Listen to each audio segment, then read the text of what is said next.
பொதுவாவே ஒரு government holiday வருது அப்படின்னா, அன்னைக்கு நமக்கு ஷேர் மார்க்கெட் லீவா இருக்கும். அப்படி இருக்கும்போது, இந்த 2025ல குறிப்பா நியூ இயர் அன்னைக்கு மார்க்கெட் இருக்குமா? இருக்காதா? என்னென்ன ஹாலிடேஸ்லாம் 2025ல வருது அப்படிங்கிறத தெரிஞ்சுக்கணும். அதுக்காக தான் சமீபத்தில NSE அவங்களோட ஹாலிடே லிஸ்ட்ட அனௌன்ஸ் பண்ணியிருந்தாங்க. அத பத்தி இன்னும் டீட்டெயிலா இந்த வீடியோல பார்க்கலாம். 2024 முடியவே போகுது. இன்னும் 2 ட்ரேடிங் டேஸ் தான் பாக்கி இருக்கு. 30ஆம் தேதியான இன்னைக்கும், 31ஆம் தேதியான நாளைக்கும். ஸோ இத தவிர்த்து 2025க்குள்ள நம்ம போகும்போது, அதுல ஷேர் மார்க்கெட் எப்போலாம் இருக்க போகுது, எப்போல்லாம் ஹாலிடே இருக்க போகுது அப்படிங்கிறத தெரிஞ்சுக்கலாம். நம்ம எல்லாருமே நியூ இயர் அன்னைக்கு இந்தியா ஃபுல்லா ஹாலிடே தான். ஸோ அன்னைக்கு மார்க்கெட் லீவா இருக்கும் அப்படின்னு எக்ஸ்பெக்ட் பண்ணுவோம். ஆனா நியூ இயர் அன்னைக்கு மார்க்கெட்க்கு லீவ் இல்ல. மார்க்கெட் எப்பயும் போல செயல்படும் அப்படின்னு தான் சொல்லியிருக்காங்க. ட்ரேடிங் செஷன் அப்படின்னு நம்ம பார்த்தோம் அப்படின்னா 9:15 இருந்து மத்தியானம் 3:30 மணி வரைக்கும் இந்த மார்க்கெட் வந்து ஓப்பன்ல இருக்கும் அப்படின்னு சொல்லியிருக்காங்க. இதுல ஈக்விட்டி, டெரிவேட்டிவ்னு எல்லா செக்மெண்ட்ஸுமே ஓப்பன்ல தான் இருக்க போகுது. லெண்டிங் அண்ட் பாரோயிங்கும் நடக்க போகுது. ஸோ எப்பயும் போல மார்க்கெட் செயல்படும் அப்படின்னு NSE ரிலீஸ் பண்ண அவங்களோட ஹாலிடே கேலண்டர்ல சொல்லியிருக்காங்க. சரி, ஜனவரி 1ஆம் தேதி நியூ இயர் அன்னைக்கு மார்க்கெட் இருக்கு அப்படின்னு பார்த்துட்டோம். இதை தவிர்த்து 14 நாட்கள் மார்க்கெட் ஹாலிடேவா இருக்க போது நம்ம 2025ல.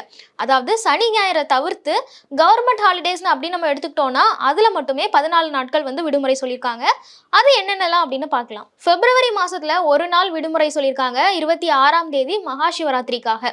அதுக்கப்புறம் மார்ச் மாசத்துல 14ஆம் தேதி ஹோலிக்காகவும் 31ஆம் தேதி ரம்ஜான்காகவும் மார்க்கெட் லீவு அப்படின்னு சொல்லியிருக்காங்க. ஏப்ரல் மாசத்துல 3 விடுமுறை அறிவிச்சிருக்காங்க. அதுல 10ஆம் தேதி மகாவீர் ஜெயந்திக்காகவும், 17ஆம் தேதி அம்பேத்கர் ஜெயந்திக்காகவும், 18ஆம் தேதி குட் ஃப்ரைடேக்காகவும் மார்க்கெட் லீவ் இருக்கும் அப்படின்னு சொல்லியிருக்காங்க. மே மாசம் 1ஆம் தேதியான மகாராஷ்டிரா டே, அதுக்காகவும் வந்து மார்க்கெட் வந்து லீவ்ல இருக்க போகுது அப்படின்னு சொல்லியிருக்காங்க. அதுக்கப்புறம் ஜூன் ஜூலைல எந்த ஒரு பப்ளிக் ஹாலிடேஸுமே இல்லை. ஆகஸ்ட் மாசம் அப்படின்னு எடுத்துக்கிட்டோம்னா 15ஆம் தேதி இண்டிபெண்டன்ஸ் டேக்காகவும், 27ஆம் தேதி கணேஷ் சதுர்த்திக்காகவும் மார்க்கெட் விடுமுறையா இருக்கும். செப்டம்பர் மாசத்துலயும் எந்த ஒரு லீவுமே இல்லை. அதை தொடர்ந்து அக்டோபர் மாசம் நம்ம எடுத்துக்கிட்டோம்னா 2ஆம் தேதி காந்தி ஜெயந்திக்காகவும், 21, 22ஆம் தேதி தீபாவளிக்காகவும் வந்து விடுமுறை அறிவிச்சிருக்காங்க. ஆனா இந்த தீபாவளி நாள்ல மட்டும் முகூர்த்த ட்ரேடிங் அப்படின்னு சொல்லிட்டு 1 மணி நேரம் ட்ரேடிங் நடக்கும். அது தொடர்ந்து நவம்பர் மாசம் 5ஆம் தேதி குருநானக் டேக்காகவும், டிசம்பர் 25ஆம் தேதி கிறிஸ்மஸ்க்காகவும் மார்க்கெட் விடுமுறையில இருக்க போகுது. இதுதான் 2025க்கான மார்க்கெட்டோட ஹாலிடே கேலண்டர்.